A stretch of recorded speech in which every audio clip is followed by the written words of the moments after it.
Hey everyone, it's James Lambert, the international speaker, motivational life coach, mentor, and personal development author. So hey, how you doing? I hope you're very well indeed and thriving in all areas of your life. Now, in this quick video, I just wanted to share another incredible piece of writing from Paulo Coelho, the Brazilian author of The Alchemist, his book Manual of the Warrior of Light. And this piece just struck me today, and I want to share with it in the hope that it provides you great value. See what you think. When somebody wants something, the whole universe conspires in their favour. The Warrior of Light knows this. For this reason, he takes great care with his thoughts. Hidden beneath a whole series of good intentions lie feelings that no one dares confess to himself. Vengeance, self-destruction, guilt, fear of winning, and macabre joy at other people's tragedies. The universe does not judge. It conspires in favour of what we want. That is why the warrior has the courage to look into the dark places of his soul in order to ensure that he is not asking for the wrong things. And he is always very careful about what he thinks. Just incredibly powerful as always. Just particularly that last sentence, the warrior of light. He's always very careful about what he thinks. Because another book I was rereading earlier, a book by Mike Dooley, Manifesting Change, I believe it is.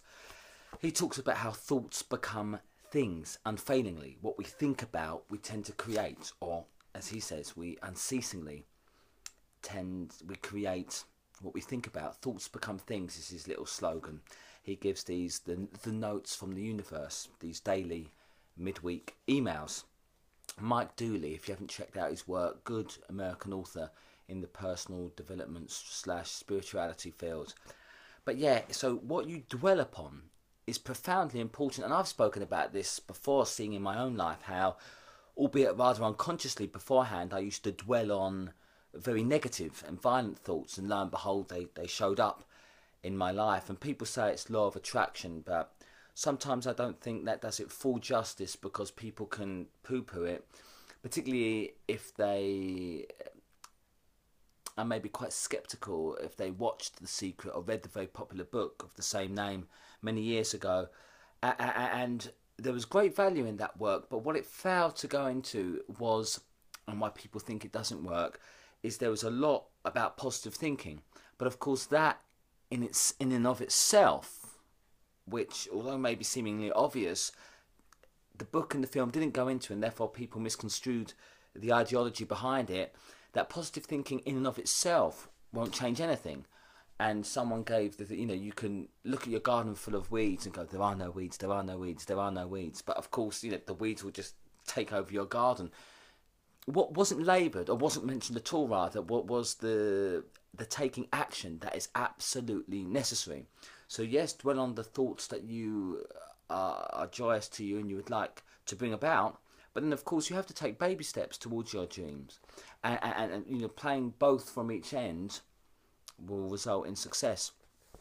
But with that being said, what it says is absolutely vital, I found, to be careful of what I think about, and it's just a lovely thing I like, saying you're careful that you don't ask for the wrong things, because the universe is very impartial. And that's why people almost bemoan, well, how can so-called bad people, very simplistic way of looking at it, but all bad people get ahead, and others, so-called spiritual people, they're poor. But you see, where do those so-called bad people that they're looking at that have great wealth, where are their thoughts? They may be typically on, or most often on, wealth. You see, what you focus on, undeniably, you cannot deny this, I've seen it again in my own life, what you focus on has great power, and it tends to get stronger and more prevalent in your life. As I've already said, what I used to focus on before, I attracted, quite simply. It's as simple as that. And in your own life, if you're brutally honest, and it does take a certain amount of honesty, because you may be saying, yeah, oh yeah, James, I'm surrounded with credit card debt, and low money in that. So you're telling me I deliberately focused on in that because I don't want to. That you may not deliberately want that, but again, no judgment here. But where's your focus been? It's been on the lack. It's been on the lack, hasn't it? Oh no, another credit card bill. Oh, I haven't got the money. So where's the focus been? So again, it's no judgment. Just like the universe, completely impartial. So where your focus goes and your attention goes, that is what is going to prosper. The garden that is watered and fed will bloom. And the garden, as I've already mentioned, that's just left will be taken over by weeds. And in our own lives, that's why our thoughts are so important.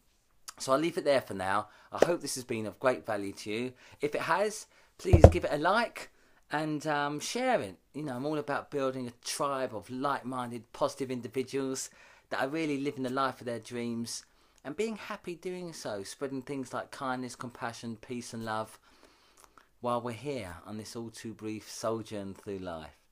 So from my heart to yours, as always, much, much love, and know that you are unstoppable, and I believe in you. Take care.